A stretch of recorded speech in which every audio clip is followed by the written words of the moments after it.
Oke, ketemu lagi di kanal YouTube saya, teman-teman. Di video kali ini saya sudah kedatangan seorang teman di kampus, Andi Nofriansyah, dan selamat datang di suatu kehormatan saya berada di konten channel YouTube yang beribu-ribu subscriber. Wah, gitu ya? Ya. Gue kira yang kontennya luar biasa. Ya, saya mau Oke. Tapi sebenarnya karena tamu kita istimewa juga, saya akan bahas. Sebetulnya dia ngajak kolaborasi, dan jangan lupa tonton juga video baru Nofri di kanal YouTube-nya. Yes. Ya mungkin setelah dia upload video itu, saya akan upload video ini gitu. Dan di video kali ini kita akan bicara soal pengalaman berorganisasi kita gitu. Jadi Nofri, kenapa saya pilih tema itu? Karena sebetulnya Nofri ini adalah teman organisasi saya di kampus gitu. Jadi selain kita satu fakultas, kita juga pernah satu organisasi gitu. Nah, di video kali ini kurang lebih kita akan bicara soal tips mahasiswa baru, tepatnya cara memilih organisasi gitu. Jadi kalau misalnya teman-teman nonton video ini, adik-adik, tentu kalian sedang mencari di YouTube cara memilih organisasi yang cocok atau cara memilih organisasi yang bijak gitu. Nah, di video kali ini kita membahas soal itu. Tapi sebelum itu saya persilakan dulu Nofri, menurut kapan pertama kali kita ketemu di organisasi? Saat pertama kali itu pas mahasiswa baru kan. Ya, jadi karena saya dan juga Alfian itu kebetulan kita berada di satu angkatan yang sama. Dan juga kita memilih organisasi pertama kayaknya itu ya, atau bukan? Iya, bukan kedua. Bukan kedua ya, kedua. Ya, jadi kebetulan kita bertemu di situ. Nah, organisasi ini berpusat memang di fakultas kita. Nah, jadi akhirnya kita bertemu di sana, dikader bersama di sana. Dan ya, beliau yang keluar sebagai sebagai apa? Sebagai yang bisa dibilang inilah, lebih kelihatan peningkatannya lah dari hari ke hari gitu. Saya mau pakai bahasa lain. Oke. Saya tidak tahu apakah Nofri tahu kalau saya itu hari pernah mengundurkan diri, enggak ya? Saya tahu dari orang lain. Oh iya, oke. Jadi ini juga sih sebenarnya untuk teman-teman atau adik-adik, sebetulnya saya masuk organisasi. Jadi begini sih sebetulnya. Kita masuk di kampus tentu tidak punya pengetahuan lebih soal organisasi apa saja yang ada di kampus gitu. Nah, kita kan seperti di video saya sebelumnya tentang 5 hal yang harus diketahui oleh mahasiswa baru, saya merekomendasikan teman-teman untuk masuk organisasi. Nah, pertanyaannya sekarang adalah organisasi apa yang cocok untuk orang itu gitu.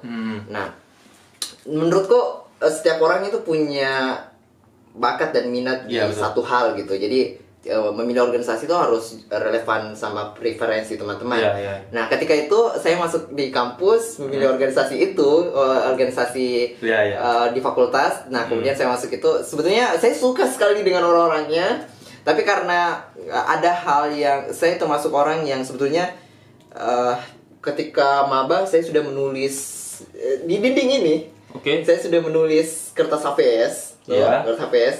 Terus foto saya, terus saya garis ke kanan kiri, terus pendidikan latar belakang saya, terus rencana ke depan. Jadi saya sudah menulis 10 tahun. Jadi 10 tahun ke depan saya mau capai ini. Jadi semua hal-hal termasuk organisasi yang kurang lebih tidak punya relevansi banyak sama capaian yang akan saya capai, itu biasanya saya akan bergeser gitu. Tapi kebanyakan kita juga mengalami itu. Banyak senior-senior atau banyak teman-teman mahasiswa, kalau dia sudah tidak cocok sama organisasi itu tinggal pergi. Kalau saya menyampaikan itu, saya mau fokus di bidang ini gitu. Nah, kurang lebih itu yang pernah saya lakukan hari itu. Oh, begitu ya. Jadi memang untuk teman-teman mahasiswa baru nantinya kayaknya harus kenali dulu lah minat dan bakat kalian. Betul. Kenali dulu minat dan bakat kalian sebelum akhirnya menentukan organisasi mana nih yang mau kita masuki. Nah, dan sampai kita taklid buta istilahnya. Ya, betul. Jadi selain nonton video-video saya, teman-teman juga atau adik-adik juga bisa bertanya ke senior atau orang dekat, bisa cari kira-kira organisasi semacam apa yang bisa menyalurkan bakat minat teman-teman. Misalnya kalau teman-teman suka atau gemar traveling atau mendaki alam, bisa masuk di Mapala. Tapi bagi teman-teman yang lebih sifatnya religius dan suka dengan nilai-nilai agama gitu, bisa masuk di lembaga dakwah. Betul. Nah, kalau misalnya teman-teman suka hal-hal yang sifatnya puitis atau seni. Bisa masuk di UKM seni. Teman-teman yang suka analytics atau kayak bahasa bisa masuk di UKM bahasa gitu. Nah, itu yang mesti. Nah, sekarang ada tadi yang kau cerita Nofri soal itu. Jadi sebenarnya setiap organisasi juga. Sebenarnya ada cerita menarik ya. Jadi saya bertemu dengan Alfian di suatu hari, dan itu juga dia masih berstatus sebagai kader di organisasi yang sama sebenarnya. Organisasi kampus. Organisasi kampus itu. Kita bertemu di sebuah tempat dan dia mengikuti kajian yang lain. Saya sebenarnya melihat dia, saya ingin mengajak dia ke kajian organisasi kita. Nah, tapi saya lihat dia berada di kajian yang lain, dan saya tanyakan, apa sih sebenarnya tujuanmu masuk ke semua organisasi ini? Karena saya lihat, ada di setiap postingan ada semua nih, pengumuman rekrutmen dia sebar gitu ya artinya. Saya tanyakan, apa sih motivasimu sebenarnya masuk organisasi? Jadi kalau dari tanggapan saya, Alfian bilang, saya mau coba semua dulu, saya dilihat dulu kan, dieksplor dulu lah organisasi-organisasi yang ada di kampus. Dan ternyata ada satu hasil pengamatannya dia ya, dan saya waktu itu tidak percaya.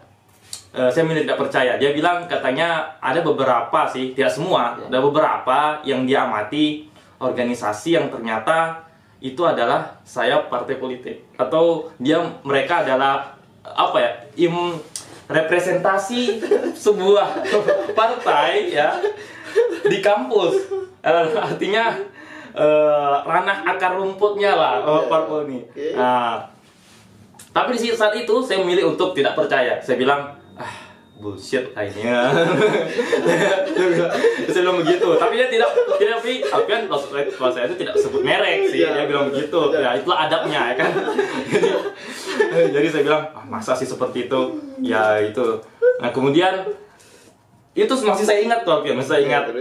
Berbulan-bulan setelah pembicaraan kita itu, sampai pada akhirnya di titik saya akan demisioner di sebuah organisasi.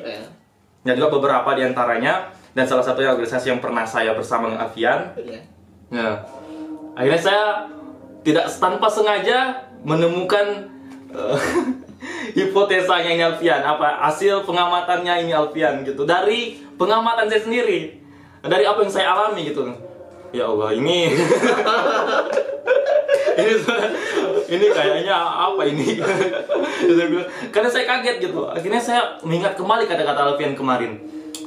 Iya, siapa tahu ya memang seperti ini ada, dan kayaknya setiap kaderisasi yang kita lakukan untuk organisasi ini, organisasi A, organisasi B, kayaknya membantu untuk memuluskan bibit-bibit kader yang di atas, yang lebih politis gitu. Padahal kita ini pada awalnya saat kita tidak tahu akan hal itu, kita tujuannya untuk mengajak teman-teman mahasiswa, yuk gabung dengan kita ada ini loh, ada event-event seperti ini, dan di sini teman-teman bisa mengeksplor diri teman-teman seperti ini. Dan tahu-taunya secara tidak langsung saya sebenarnya melakukan praktik yang kedepannya akan lebih politis lagi, dan saya tidak tahu apakah saya menyesal atau tidak sekarang, karena situlah kemudian saya akhirnya mempelajari lagi kembali tentang pergerakan organisasi yang ada di kampus gitu. Jadi itulah teman-teman, memang harus